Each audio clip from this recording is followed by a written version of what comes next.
What's going on, YouTube? This is SG1 Sports. You're watching our college football channel. We continue with our 2023 predictions. The Illinois Fighting Illini are up next. Let's take a look first at some of the other predictions for Illinois. The FPI has them at 6.8 and 5.4. Gives them about a 20% chance of going to the Big Ten Championship, winning the Big Ten West.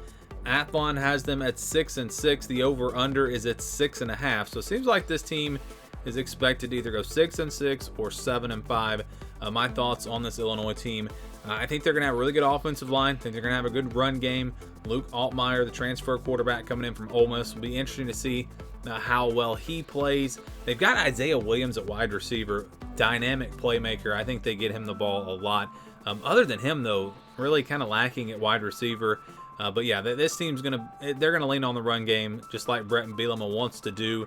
Defensively, the defensive line looks really, really good. The back seven, the linebackers secondary, maybe a few question marks there, but you expect them to be pretty solid on that side of the ball, and that's going to be their style is to run the football, play good defense. We know that. So let's get into the schedule here and go game by game. I tell you what, this first game is going to be interesting. They play Toledo on September the 2nd. This is a pretty good Toledo team.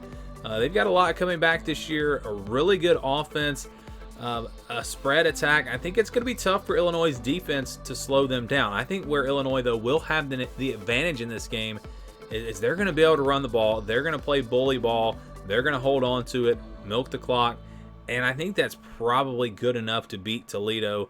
Again, in the trenches, Illinois just has such an advantage. But this wouldn't shock me if we actually saw an upset here. I think I saw someone, I can't remember who it was, but somebody had Toledo actually as a preseason top 25 team. I'm not going to go that far with them, but they should be pretty good coming out of the MAC this year.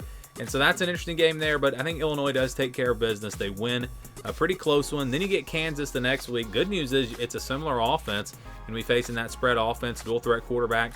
But this is a Kansas team that I think is a little bit better in the trenches than Toledo. I think they're able to hold up a little bit better. I think their defense will be better. This is just going to be a good, experienced Kansas team. Plus, they're playing at home. So I do like the Jayhawks here. I think Illinois is capable of winning this game, but my pick is Kansas. So I've got them dropping that game, dropping to 1-1. And then they go up against Penn State on September the 16th. I talked about the linebacker position earlier. You need really good linebacker play to slow down this Penn State rushing attack because they are going to be good. This is going to be one of the top rushing teams probably in all of college football when you look at their stable of running backs and just the offense that they're going to have. So this is going to be a tough one for Illinois. I just don't think they match up. I think Penn State's just a better team. I don't expect this game to be all that close. Not a blowout, but I think Penn State will win by at least a couple of possessions. So give me the Nittany Lions here. And that's going to drop Illinois to 1-3. They play FAU the next week on September 23rd, playing another decent Group of 5 team, but Illinois should be the better team here, playing at home. Probably not a blowout. I don't see them really blowing anyone out this year, but I do think Illinois is able to win this game. And we go back to last year. You know, if you watch my videos, I said I thought that Illinois was the best team in the Big Ten West. At the end of the season, I thought they were the best team. But they didn't win the division because of how the schedule fell, and Purdue just had a really easy schedule. Go back to the preseason. I picked Purdue to win the Big Ten West. And I didn't say that they would necessarily be the best team in that division, but their schedule just worked out really well for them. And so you look at Illinois this year, and you've got Penn State. But they don't play Ohio State or Michigan, so you wonder, could their schedule possibly set them up? Well, they are playing that team that had the easy schedule last year here in Purdue on September 30th on the road. And again, I think Illinois was the better team last year overall. I mean, you can't go by each individual game, and obviously the better team doesn't always win. But I think that this is a Purdue team that's going to struggle this year. They are kind of going into a complete rebuild with a new coaching staff, lost some players in the transfer portal, and just don't have a lot of talent on this roster. So I think Illinois is able to go on the road and win this one. Pretty close game, though. And getting back to the schedule, they do have Iowa and Minnesota on the road, so that does make it pretty tough. But you get Nebraska and Wisconsin at home, so who knows? Maybe Illinois can win this division. I think they can beat Nebraska.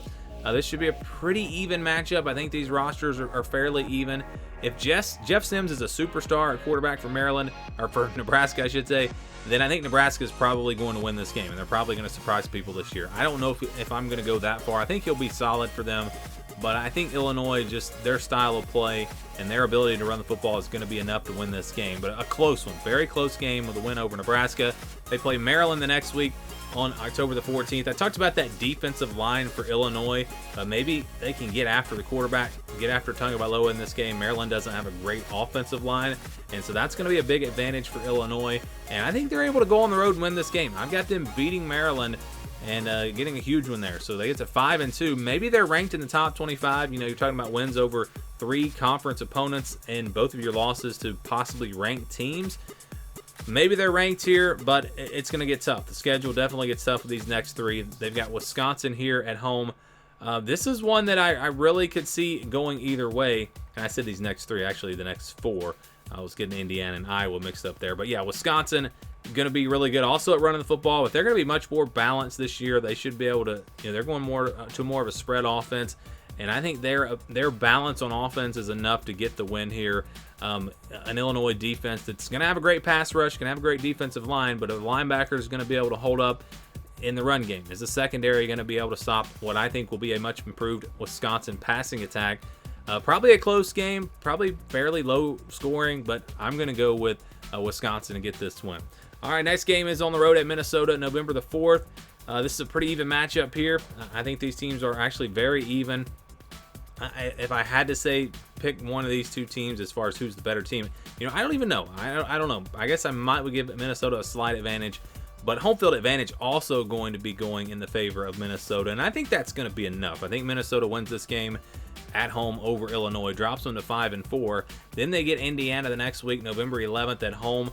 An Indiana team that I think is going to be improved this year, some from where they were last year, but not improved enough to win this game, especially at Illinois. So I do have the Illini getting this win and getting to 6-4. Then they go on the road to face Iowa, a really tough place to play, obviously, against a really, really good defense. You have to wonder if Illinois is one-dimensional this year and they really have to lean on that run game, that kind of plays into the hands of Iowa, because if you can't beat Iowa really, or you can't do much offensively against them if you're one-dimensional. And I think that could cost them against what might be the best defense in the Big Ten this year, plus playing on the road. I just don't like this one for Illinois. I think they lose this game. And then they finish things out with Northwestern. Of course, all the news came out about Pat Fitzgerald, or all that stuff came out, and he got fired. And so now, who knows? You know, I did most of my predictions before that ever came out. So that could maybe change some things for me, but I'm just going to keep evaluating this Northwestern team based off of the roster, and I just don't think it's a good enough roster to beat Illinois, regardless of who's coaching this team. So I think at home, yeah, Illinois does get this win. Pretty close game, but they get it done, and they finish 7-5. So that's my prediction here. You know, you look at Purdue, Nebraska, Maryland, all the games they could lose.